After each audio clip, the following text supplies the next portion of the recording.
ان سب کو، چاہے وہ کرسچن ہیں، ہندو ہیں، سکھ ہیں، ان سب کو آزادی رائے ہے، ان سب کو برابر کے حقوق حاصل ہیں اور حقوق حاصل رہیں گے. پہلی بات یہ کلیئر ہو گئی.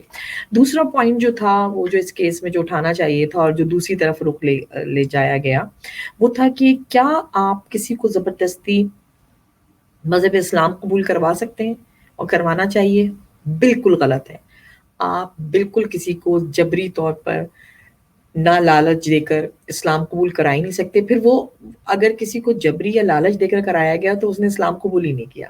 آپ خوش ہوتے رہیں کہ آپ اگر اسلام کے بالکل رکھوالے بنے ہوئے ہیں اور آپ کہتے ہیں کہ آپ ہی سب کچھ ہیں اسلام کے، اور آپ کسی کو اسلام قبول کرا رہے ہیں تو اس نے دل سے قبول نہیں کیا تو وہ مسلمان نہیں ہوا، بلکہ یہ گناہ کے طور پر آپ کے سر پر یا آپ کے نامہ اعمال میں لکھ دیا گیا کہ آپ نے زبردستی کسی کو اسلام قبول کروایا. پہلی چیز.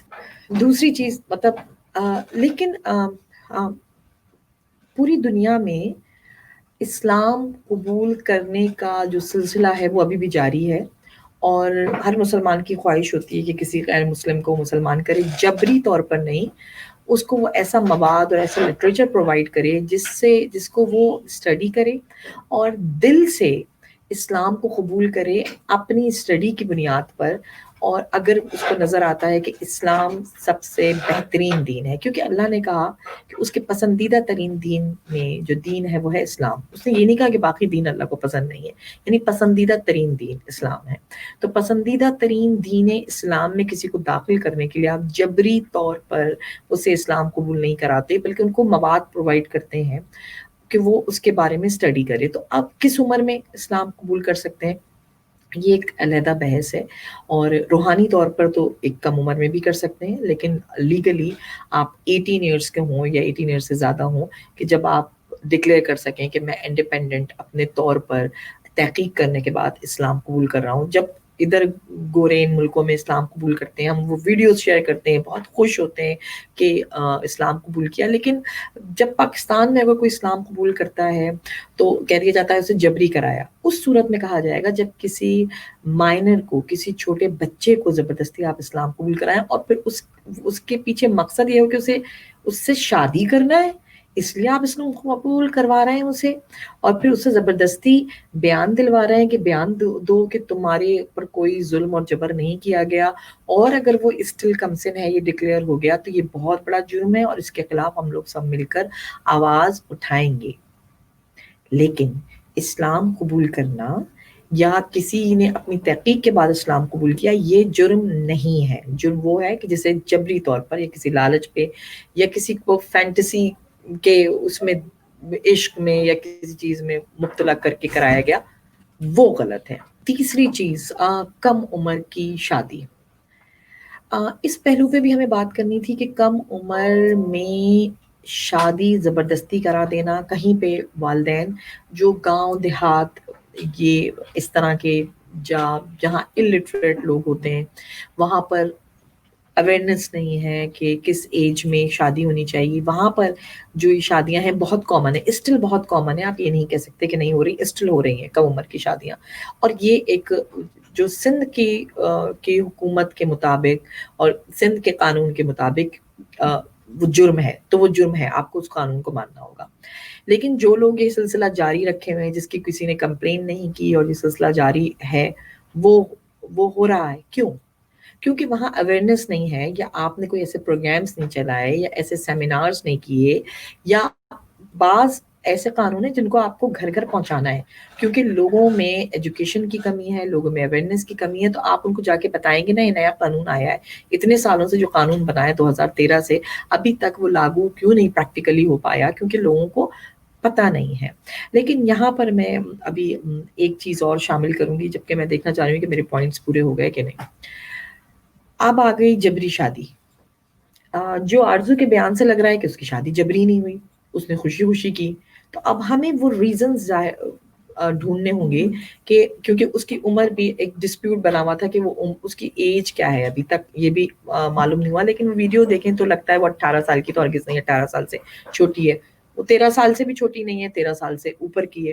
سو یقیناً اگر 45 سال کے مرد سے شادی ہوئی ہے تو اس میں کوئی لالچ کا فیکٹر یا کوئی اور فیکٹر ضرور شامل ہے.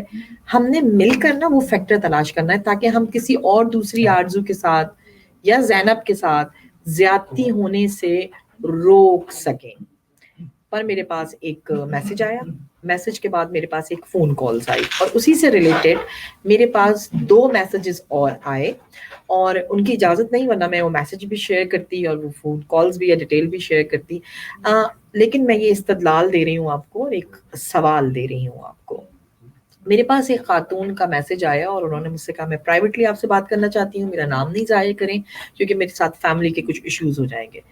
میں نے کہا آپ بے فکر ہو کر آپ مجھ سے بات کر سکتی ہیں. پاکستان سے ان کا تعلق ہے. ان خاتون کا کہنا یہ ہے کہ میری بہن جو بیوہ تھی، اس کی بہت پیاری بیٹی تھی جو میرے ساتھ میرے اوپر کی منزل پر ایک کمرے میں شیئرنگ پہ رہتی تھی، کیونکہ وہ اس کا گزر بسر کرنا بہت مشکل تھا. سسرال والوں نے نکال دیا تھا، میرے ماں باپ کا انتقال ہو چکا تھا. وہ میرے ساتھ رہتی تھی. میرے 2 عدد بیٹے ہیں اور میرا شوہر، اور ساتھ میں میرا ایک دیور بھی رہتا تھا. کہتے وہ تو سب کچھ ٹھیک تھا، ہم جتنا افورڈ کر سکتے تھے کرتے تھے، اور وہ ایک اسکول میں پڑھاتی تھی. لیکن پھر اس سے کینسر جیسا موذی مرض ہو گیا اور اس کا بچنا ناممکن تھا. تو اس نے اپنے ایک دور پرے کے رشتہ داروں میں اپنی بیٹی کا رشتہ طے کر دیا، جو کہ ایک دوسرے صوبے میں رہتے تھے. میں اس لیے نام نہیں لے رہی کہ کہیں ایسا نہ ہو صوبے کا بھی نام لوں تو بہت سارے لوگ ان کے جاننے والے انہیں پہچان نہ لیں. ان خاتون کا کہنا یہ ہے کہ پھر ایک وقت یہ آیا کہ میری بہن کا انتقال ہونے والا تھا، تو اس نے میرے ہاتھ میں اپنی بیٹی کا ہاتھ دے کر کہا کہ تم نے اس کو باخیر و عافیت اس کے گھر کا کرنا ہے اور جلد سے جلد کرنا ہے. میرے چہلم کے فوراً بعد تم اس کی کسی طرح شادی کر دینا. وہ کہتی یہ ہے کہ مسئلہ یہ تھا کہ اس بچی کی عمر 16 سال اور کچھ دن تھی، اور ماشاءاللہ سے اچھے ڈیل ڈال کی تھی تو وہ بڑی ہی لگتی تھی. دوسری اس کی پرابلم یہ تھی کہ وہ کہہ رہی تھی کہ میں یہ بتانا نہیں چاہتی پر میں مجبور ہوں کہ میں آپ کو بتاؤں کہ میرے شوہر کی اور میرے دیور کی نیت اور نظریں کچھ اچھی نہیں تھی، اور میں بہت پریشان رہتی تھی. جب تک اس کی ماں زندہ تھی وہ اس کی ذمہ داری تھی، اب وہ میری ذمہ داری تھی، اور میرے گھر میں بھی میرے 2 جوان بیٹے تھے. میں کسی قسم کا کوئی رسک اور ذمہ داری نہیں لینا چاہتی تھی. 1-2 دفعہ کچھ ایسے واقعات ہوئے کہ وہ بچی بھی ڈر گئی اور میں بھی پریشان ہو گئی. تو میرے پاس اس کے علاوہ کوئی حل نہیں تھا کہ میں 18 سال تک کا انتظار نہ کروں اگر مجھے اس بچی کی عزت اور ناموس کو بچانا تھا. کیونکہ میں خود جاب کرتی تھی، میں 24 گھنٹے گھر میں نہیں رہتی تھی، تو میں کس طرح اس بچی کو گھر میں چھوڑ کر جاؤں. اس کی پڑھائی متاثر ہوئی تھی، وہ اپنے اسکول اور کالج کو کنٹینیو نہیں رکھ سکی تھی اپنی ماں کی تیمارداری کے چکر میں. اب میں کیا کروں؟ اب یہ سوال پیدا ہوتا ہے. وہ بچی خود یہ چاہتی تھی، وہ وقت سے پہلے جو ہے زیادہ سمجھدار بھی ہو گئی تھی، بالغ بھی.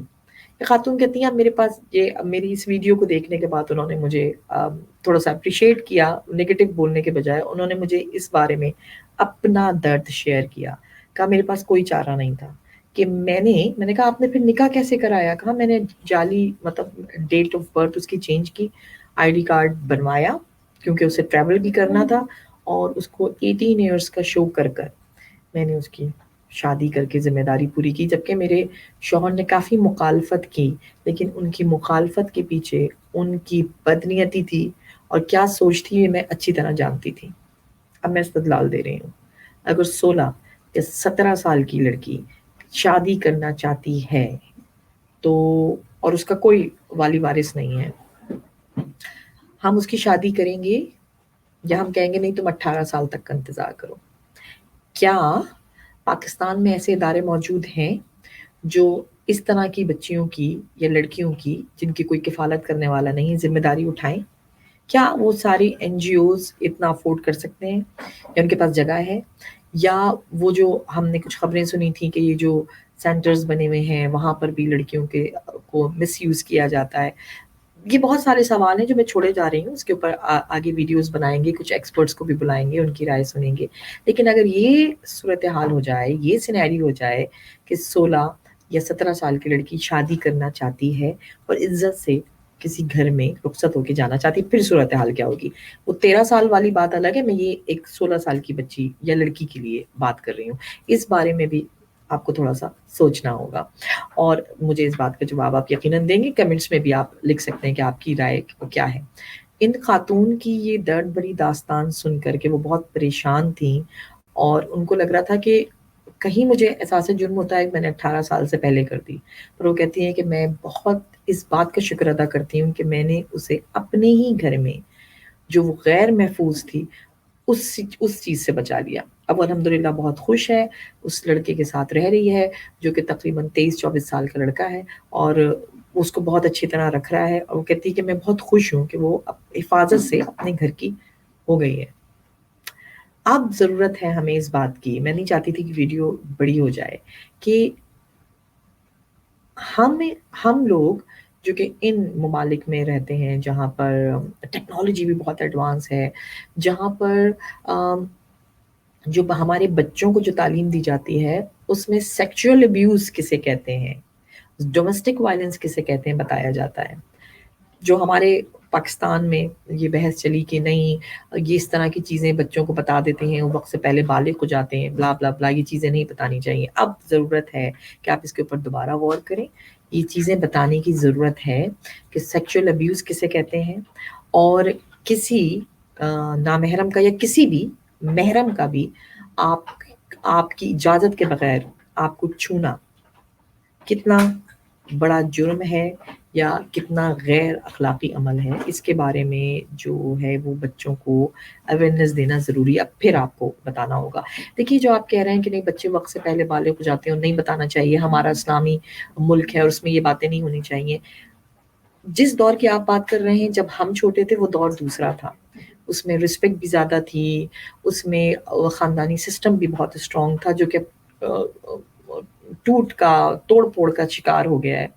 اس دور میں اب آپ نے، کیونکہ اب سوشل میڈیا کا دور ہے، اب ہر کے ہاتھ میں موبائل فون بھی موجود ہے، لوگوں کا انٹرنیٹ کے ذریعے سے بہت کچھ جان رہے ہیں، اب بہت کچھ ہو رہا ہے۔ ایون کہ آپ کے گھر میں جو بچوں کے کارٹونز بنتے ہیں، کبھی آپ بیٹھ کے دیکھیے گا کہ کچھ کارٹونز، ان کے لباس، ان کے جملے، ان کے عمل اتنے نازیبا ہوتے ہیں کہ ہم تو سوچتے ہیں کہ یہ کارٹون ہمارے بچے دیکھ رہے ہیں تو ہمیں تو وہ بھی سلیکٹ کرنا پڑتا ہے، لیکن کب تک؟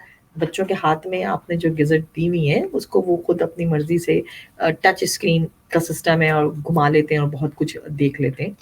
اب اس لمحہ فکریہ ہے، اب آپ کو سوچنا پڑے گا۔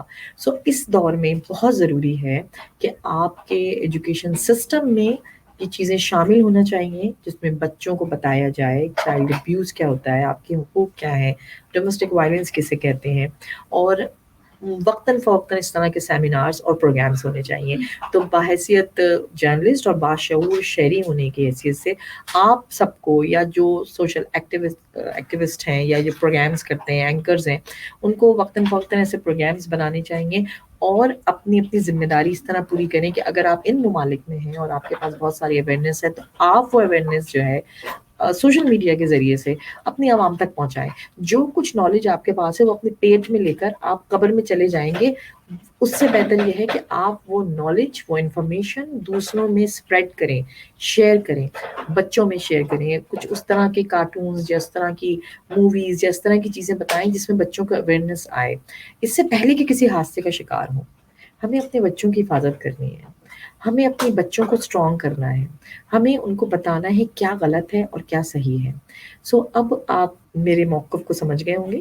اب جو بھی سینیریو سامنے آئے گا، آرزو کیس میں ہم احتجاج کرتے ہیں اگر زبردستی اسے اسلام قبول کرایا گیا، ہم احتجاج کرتے ہیں اگر اس کی بہت کم سنی میں لالچ دے کر بھی شادی کی گئی، ہم اس کے خلاف بھی احتجاج کرتے ہیں کہ اگر اس کے ماں باپ کو آواز اٹھانے کا حق نہیں دیا گیا، کیونکہ ان ساری چیزوں کو جو میں نے دیکھا وہ سارے حقوق انہیں ملے، ان کی آواز کو ایک مسلم لائر نہیں اٹھایا، اور ساری جتنی بھی اور آرگنائزیشنز تھیں وہ سب بھی ان کے ساتھ کھڑی ہیں۔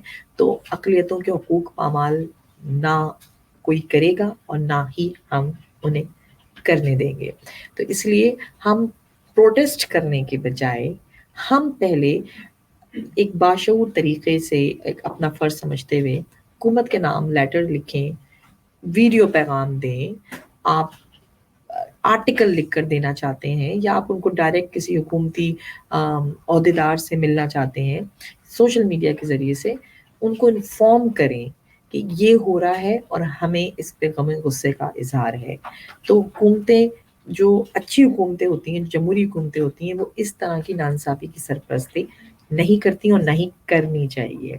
تو یقیناً ہم سب اپنے اپنے حقوق کو بھی پہچانیں اور دوسروں کے حقوق کو بھی سمجھیں اور دوسروں کی انفارمیشن میں اضافہ بھی کریں اور ان کو اویئرنیس بھی دیں.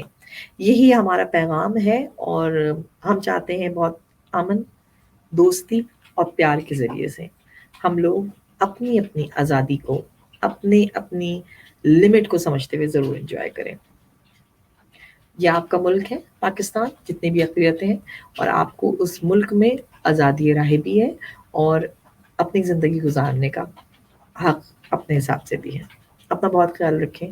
پہچان ٹی وی کو دیکھتے رہیں، اس پروگرام کو شیئر کریں، لائک کریں، ہمارے چینل کو سبسکرائب کریں اور ہمیں انسٹاگرام اور ٹویٹر پہ بھی فالو کریں. نیکسٹ ویڈیو تک کے لیے اجازت دیجیے. خدا حافظ. بسم اللہ الرحمن الرحیم. السلام علیکم. میرا نام سیدہ آرزو فاطمہ ہے اور میں سید علی اظہر کی بیوی ہوں اور میں اب مسلمان ہو چکی ہوں. میرا کرسچن کمیونٹی سے کوئی واسطہ نہیں ہے اور میں نے اپنے دل سے دین قبول کیا ہے، اپنی مرضی سے شادی کی ہے اور کرسچن کمیونٹی کے لوگوں نے میری میاں کے اوپر جھوٹا گواہ کا کیس لگا دیا ہے، جبکہ میں اغوا نہیں ہوئی ہوں اور میں کوئی چھوٹی بچی نہیں ہوں، ایک شادی شدہ عورت ہوں.